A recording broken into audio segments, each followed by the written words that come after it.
Non, je vous leur donnerai la parole après, Charles. Emmanuel Morel.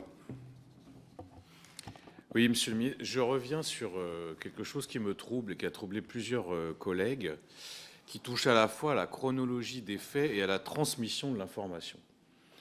Et vraiment, je pose cette question parce que moi, je suis un néophyte, contrairement à vous. Je m'interroge sur quelque chose. Lors de nos auditions, on a l'ancien directeur de cabinet de Bruno Le Maire, qui était directeur des finances publiques, qui nous dit, dès l'été 2023, on voit qu'il y a un problème. Et je le cite, hein, il dit, il y a des bougées sur les recettes et on sent qu'il y a une cristallisation de perte de recettes. Il y a cette note.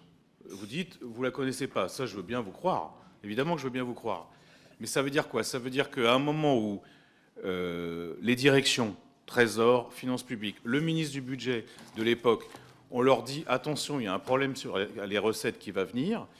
Quand vous devenez ministre, c'est-à-dire quelques jours après, personne ne vous en parle. Ni le cabinet de Bruno Le Maire, ni le cabinet de Gabriel Attal, ni les ministres concernés.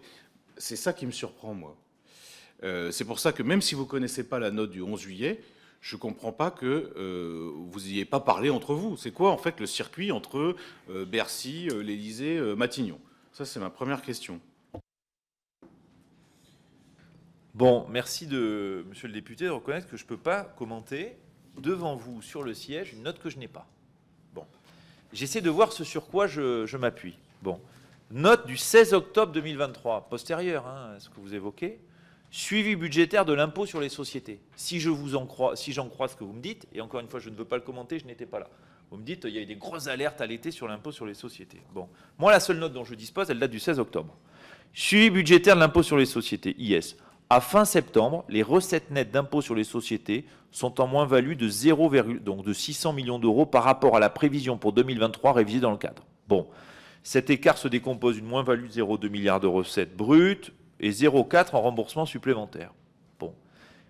La recette nette finale 2023 reste à ce stade incertaine, c'est normal, le cinquième à compte reste l'élément déterminant.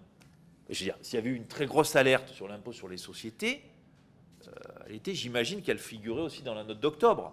C'est des montants qui n'ont rien à voir avec la chute de recettes de fin d'année. Donc voilà, moi je vous dis sur les éléments dont je disposais, octobre, les recettes sont à peu près en ligne.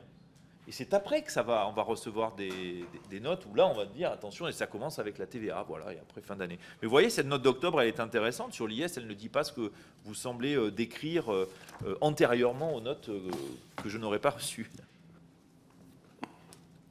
Je ne parlais pas que de notes. Hein.